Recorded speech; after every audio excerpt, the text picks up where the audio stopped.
Welcome to the 1930s. Great Depression, New Deal will be the main kind of focus. Stock market crash. 1920s going into 1930s. 1920s is this decade kind of has that myth of prosperity and glamour. It's going to, that decade is going to end with the year of the locust, 1929, with the stock market crash, which is going to usher us into the 1930s and the Great Depression. Just reinforce ourselves. 1920s was still a lot of hardship for a lot of people. It was not all glamour and prosperous as many like to think and believe. There's a lot of hardships, and the gap between the rich and poor it just grows exponentially in the 1920s. Farmers are struggling in the 1920s. Banks are closing by the end of the 1920s. A lot of banks before the stock market crash. Just make sure you're aware that the stock market crash is not what it's not what causes the Great Depression. It's just one of the factors. It's a byproduct of all the economic, no restraints on businesses at the time. So we're looking at 1930s Great Depression, the decade. You can even argue the decade of the locust for multiple reasons. Now we can start with understanding on a global scale. The Great Depression is not America only.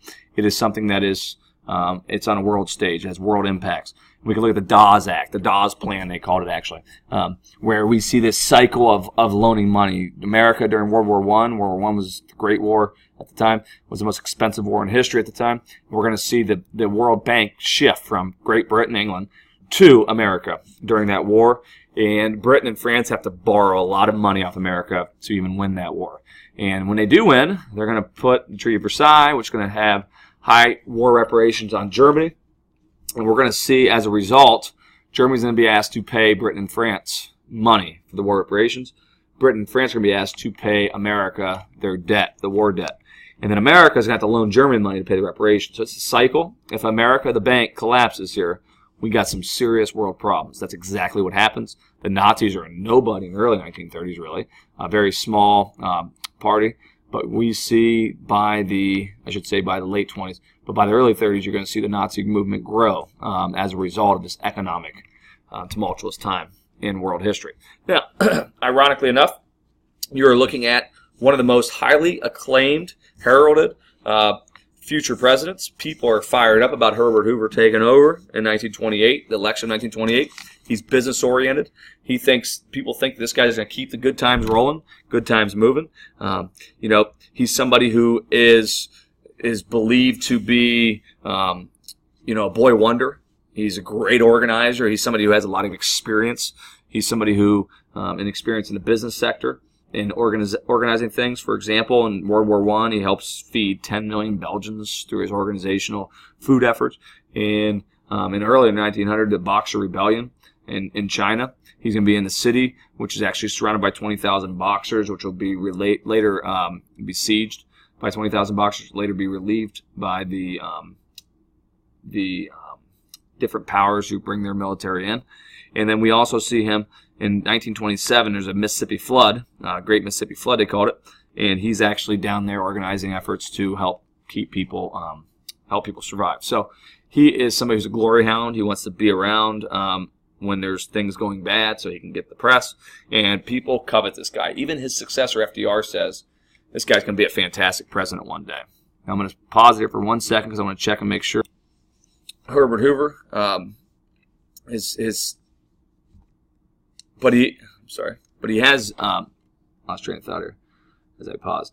Herbert Hoover, though, is a very terrible public speaker, and as a result, when things are going to hit the fan here, he's going to be somebody who cannot inspire people with his words or his promises. And the next thing is he believes in laissez-faire, that government's hands off. They don't need to get involved in business affairs. So he's somebody who is going to be against the government helping the people if there's problems. He is more somebody who believes in volunteerism, that people should just volunteer to help, and he believes in cooperation.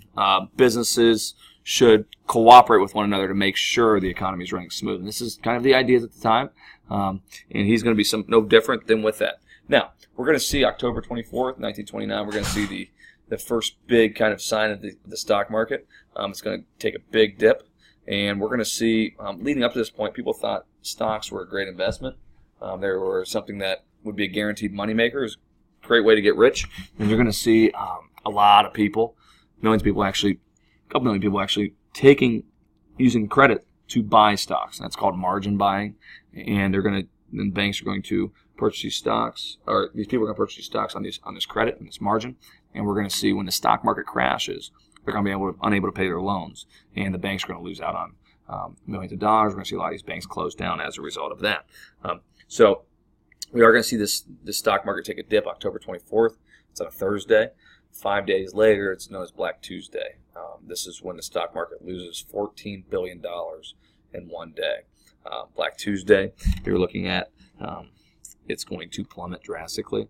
People are going to panic. As a result of this panic, people are going to be running to the banks. Many investors tell people to hold out while pulling their money out. Guys like Joseph Kennedy, JFK's father, he's going to be ahead of it. He's going to get his money out before it has the big fall. He tells people only idiots hold out for top dollar. So we see this run on banks at the time. And again, leading up to the 1929, the stock market crash.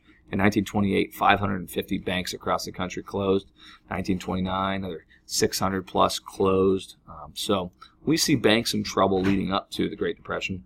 But we do see people make runs on banks and to find out that all their savings, life savings, have been lost when these banks close down, because banks don't actually have all your money in there.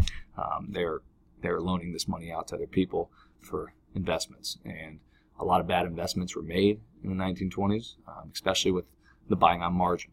Now, leading up to the 1920s, again, we talked about the consumer market, really pushing people to use credit to buy radios, to buy automobiles, sewing machines, and we're going to see, a lot of people are having to pay off this debt, and when they get unemployed, they can't pay back their loans. A lot of banks can go under as a result. People lose their mortgages, forced out of their homes. But again, if you look at the 1920s, we're looking at farmers. Farmers were in a difficult financial mess leading throughout the decade. They had their prosperity during World War I, helping feed the troops over in the trenches in Europe. When that war comes to a halt, all this overproduction, lack of crop rotation, lack of education on how to grow, this is going to lead to some problems for farmers. Overproduction, which is going to lead to the prices plummeting for farmers. And again, they're in financial straits and dire straits throughout the 1920s. So we're just going to see the Great Depression. It's going to hit a larger majority of people. Now, laissez-faire, when the stock market crashes, people think it's going to rebound. People at this time believed that laissez-faire was a good thing, that economic recessions weren't bad because they weed out the bad businesses, just let it play out. We see the guy up here, unemployment. We see the people reacting, but you see the government kind of sleeping. That's that hands-off kind of approach. And this is the prominent idea, prominent notion at the time, belief at the time, that governments do not need to get involved. Again, just to reinforce that Great Depression is not just America focused, it is worldwide. The countries that get hit hardest are America and Germany. Others, they'll feel the effects as well. People aren't as consuming as much. There's more trying to survive. They're not buying all these products that they did in the early 1920s. To compound the problem, we have Herbert Hoover. He's trying to help American businesses. So he's going to put higher tariffs for outside products. That's taxes on goods coming in from outside world. And he's going to raise tariffs, the Smoot-Hawley Act. And many historians say that this only digs us deeper into the Depression, and we see a higher tax on foreign products, which is going to lead them to respond by putting higher taxes on tariffs or passing higher tariffs, which then they won't buy as many American goods outside of America. So we see this as kind of a constant effect, as a ripple effect, a domino effect, and many, again, historians argue that the Smoot-Hawley tariff actually just digs us further. So we look at the Depression. This Depression, 17 million people will be unemployed. 25% of the American population are going to struggle. And even though we say 25%, Cleveland, areas around us, Cleveland had as high as 50% unemployment rate. Akron, 60%. Toledo, 80%. So we see a loss of work. With them, we have a loss of pride, a sense of belonging, a sense of purpose. And, Keynes, who's an economist at the time, he's going to argue that this is the worst economic time since the Dark Ages in world history. African Americans, they actually have it worse. They're 4 to 6 times more likely to be unemployed. You have, a lot of charities throughout the cities. They're going to use a lot of their money. Urban areas will be hit harder than rural areas. By 1920s, as we talked about, more people live in urban areas than they do rural areas. So as a result, we live in a more complicated world at the time, more complex economic system, and you're going to see, urban people need each other. They're more dependent on other people to survive. They can't just go grow their own food. They can't make their own clothes. We see rural people better off during the Great Depression in many ways, looking at getting by. Now, as I mentioned, we have people struggling to find work, which means they struggle to find food and afford food. So we see bread lines, soup kitchens. We see millions of Americans lining up, have to swallow their pride to survive, get food. We see the kids over here on the right. We see the first one here without shoes on, kind of capture the poverty of the time. Remind yourself that a lot of photos are staged. They want to make sure that you see a certain thing. We see here women volunteering to take care of these kids and doing the work. But we see that this is America. Now, a lot of people lost their homes. They're forced to move out. And you start seeing shanty towns pop up, these little makeshift houses. And we see these things get a title. Leaders get too much credit, too much blame. Hoover gets a lot of blame for the Great Depression, and we see these towns called Hoovervilles, as Andy alluded to. And if you had a newspaper and you covered yourself up, as many hobos did, they'd be called Hoover blankets. Again, just making digs at President Hoover. To compound the problem, we have a dust bowl, a drought, which starts around 1930, and to compound the problem with the fact that you have a drought. You have the fact that there's overproduction of crops, there's no crop rotation, and we're going to see, and even other eco-historians argue that killing off the buffalo, that was a natural way of settling the ground, refertilizing it with their dung. They're not there anymore, so we have a lack of fertilizer, and we're going to see this dry up. It's going to create these huge dust storms that are going to sweep from starting Great Plains all the way to the East Coast, really making it difficult for people to see when they're in a dust storm, and also to live. Try to keep this dust out. Eventually, hundreds of thousands of people will flee the Great Plains and look for work, such as this lady here. Her name is the title of the picture is called Migrant Mother, and Dorothea Lange actually took the picture, and she traveled around and took this picture in California. And you can see Florence Thompson here. She's actually a mother of 7. And you can see the young baby. The one on the right is a very famous, iconic picture. There's multiple pictures of her. The one on the right, though, is the most memorable. Survived time. And, she's 32 years old. And you can just kind of see the anguish, kind of capturing that moment. The black and white shows us, in maybe a more poignant way of the power of this Great Depression and the effect it's having on people. You can see the makeshift house that she's living in on the left here, encampment, I should say. So we see that this is just kind of captures and sums up that 1930s. We see many people moving, and these people are called Okies or Arkies from Arkansas or Oklahoma, and many of them are heading to California in the hope of relief and the hope of finding jobs, and many Californians are actually going to borrow them, try to keep them from coming in. But these people are desperate. They're desperate for better times, better days, and support. And again, we see the Great Depression. It's going to lead to people really struggling. And as I mentioned, African Americans maybe harder so than even Caucasians. There's no way like the American way. It's kind of ironic. You got a white family with a dog, white dog, driving here in the automobile, happy. And below, you see African Americans standing in line here, bread line. As a result of the economic hardships, we see the rise of and the push for maybe a stronger push for communism, commitment to socialism, an argument against capitalism. Many people think capitalism is dead in the 1930s. It's run its course. Karl Marx was right. And this Communist Party, which grows in strength and number, will be supported heavily, too, by minority groups, Jews and African Americans as well, because it pushes for equality. It pushes for race and creed and ethnicity and religion don't matter.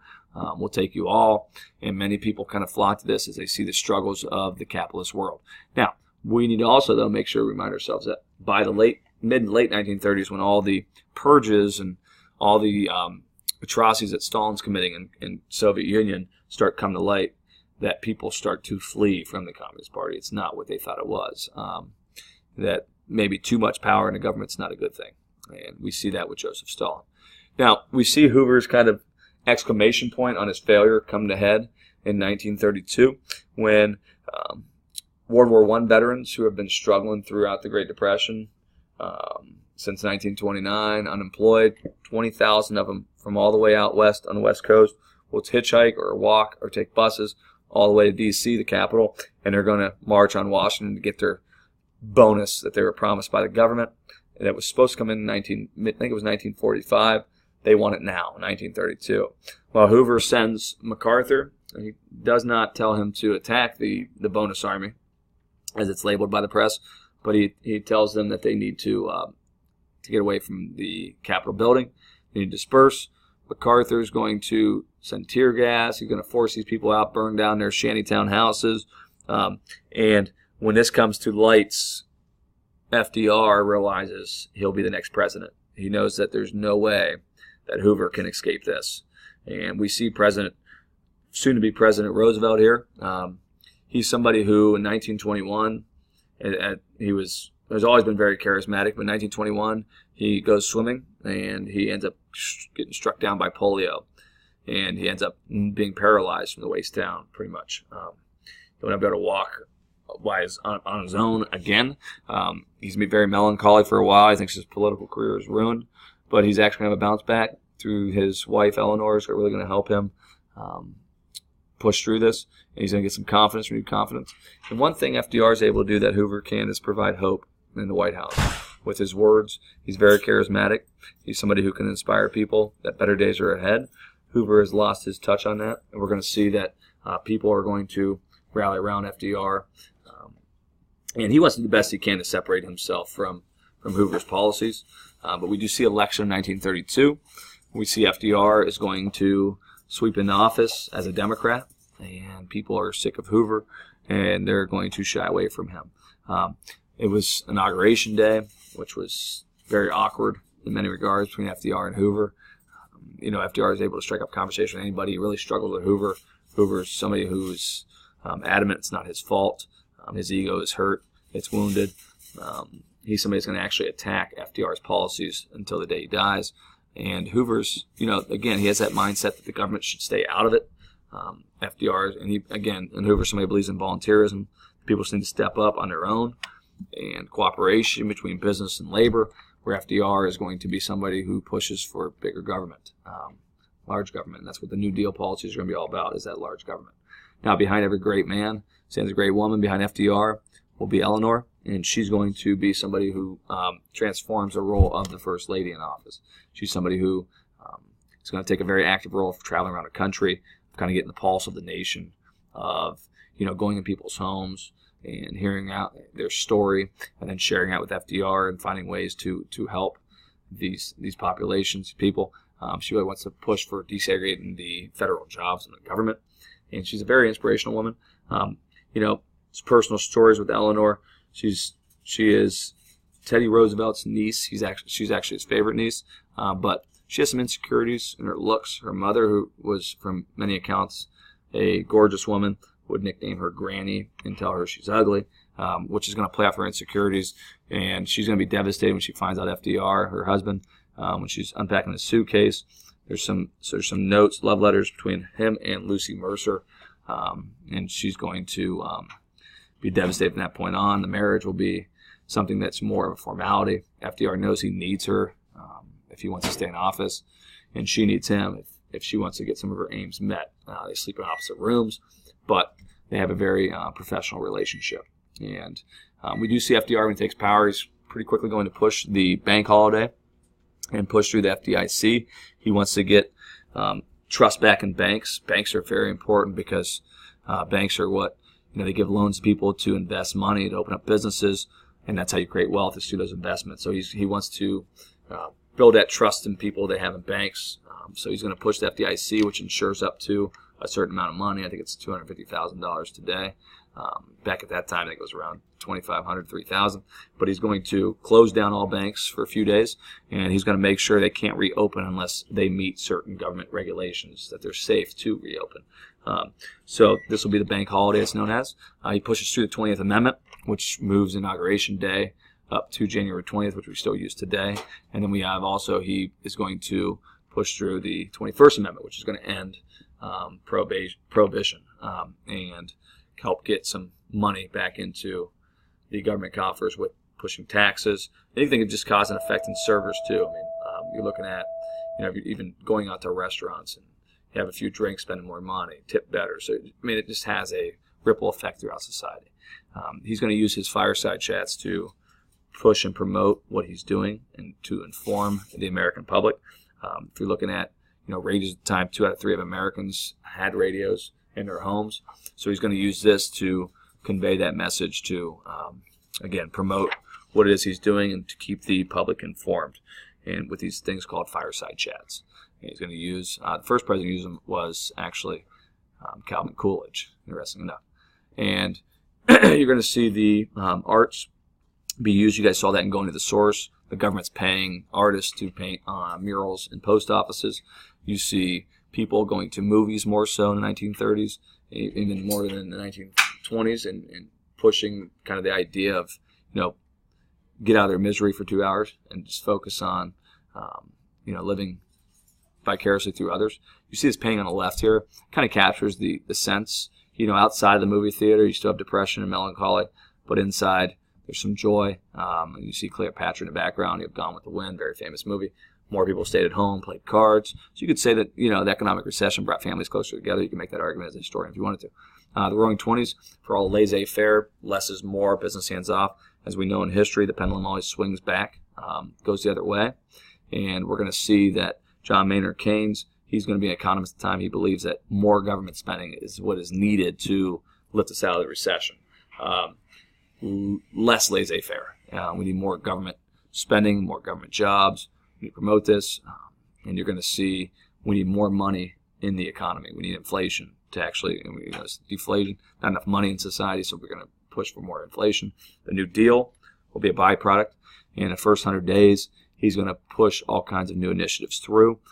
New Deal is it's just a lot of trial and error and seeing what will work.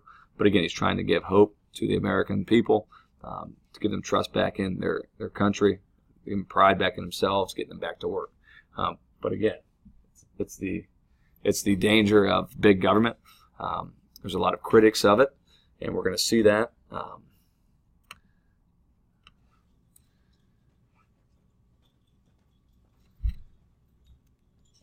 The big argument was against big government, dangers of big government. And we see Frances Perkins. She is hired to run things for FDR in regards to the Secretary of Labor. She was a veteran of the Hull House that we discussed in Going to the Source. And also she's an eyewitness of the Triangle Shirtwaist Factory that Andy alluded to as well. So we're looking at here, psychology plays a role. It's her experiences. She wants to be more pro-labor and less big business in regards to laissez-faire. She wants the government more hands-on. And we're going to see as a result, with the government being more hands-on, they're going to pass the Wagner Act, which actually validates unions in the 1930s. And it kind of shows you the federal government sided with labor, grant workers equal and legal protection to form unions, and it's kind of considered labor's Magna Carta. To help outlaw unfair labor practices and the firing or blacklisting of union leaders. We also see the Fair Labor Standards Act, which is going to protect workers. It sets up a national minimum wage and overtime pay over 40 hours. And this is going to benefit industrial workers primarily, and whites more than blacks. And it's going to ban goods from traveling across state lines with the use of child labor. And then also the other one on the left here is the Social Security, Andy talked about, but it's going to protect the unemployed and aged. And also by allowing people to retire at a certain age, it's going to help the younger people get jobs. So it's one of the things still around us with us today. And it's going to be the American version of a welfare state and income assistance, health coverage, social services to citizens. And then another part of the New Deal we're looking at here is the WPA. This is the Works Progress Administration, Andy talked about as well. It's going to hire up to around 3 million workers. It's going to create 500,000 miles of roads and 600 airports. It's going to help construct swimming pools, sewage systems, stadiums. And again, it's going to get people back to work in the country. And also the Public Works Administration. And it's going to spend over $250 billion in today's money. You have the TVA, Tennessee Valley Authority, is going to bring electricity to southern region of the United States. Again, it's going to, these rural areas, going to force people to get out of certain areas, though. Not everybody's going to be a supporter of it, leave their homes for this construction of these dams. So, it's not to say that the New Deal does not have its critics. You guys are looking at a person by the name of Walter Lippmann, who's going to argue that laissez-faire is dead and that big government is here to stay. Another guy who was a critic was obviously Herbert Hoover. He'll criticize him until his death. Very vocal, and again, he argues that FDR has violated fundamental American liberties, and especially free enterprise, free business, and the government's too big. Now, in the fact of the New Deal, you have the first New Deal, and you have a second New Deal, focused on economic prosperity, on equality, on getting people back to work. You're going to see, though, the New Deal fails to actually lift us out of the Great Depression, and it is actually not going to be the government that helps us lift us out of the Great Depression. It's going to be a war. It's going to be World War II. Billy Mitchell here, he's actually considered the father of the Air Force. He's going to be very vocal in the 1920s. He'll die in the early 1930s, but he's very vocal in the 1920s that we will be going to war here soon with a country that will surprise attack us while we are at peace. And he actually is able, by looking at history and looking at the Japanese attack on Port Arthur, he's going to sneak attack on the Russians at Port Arthur in 1904. He's going to predict Pearl Harbor in 1941. Again, he's not around, but he does say that they will bomb us, they will sneak attack us, even though we're at peace. It's exactly what happens. And this right here, World War II, Pearl Harbor, is going to lift us not only out of an isolationist mindset, but it's also going to lift us out of the Great Depression by getting Americans back to work on a large scale. And you're going to see that America is going to lift itself out of, or helped by Japan, lifting us out of the Great Depression with World War II. So, Great Depression, as you guys can see here, it is, the New Deal. The first New Deal was his first time in office, first 100 days. And the second New Deal is considered second term, first 100 days. And again, pushing for getting people back to work, getting the country out of the economic recession, paying artists and people to use their skills to get back to work, and using, the CCC, CWA, FHA, NRA, AAA, TVA. Again, this is to really help us get relief, and the 3 R's of the New Deal. You're looking at the relief, recovery, reform, and that sums it up.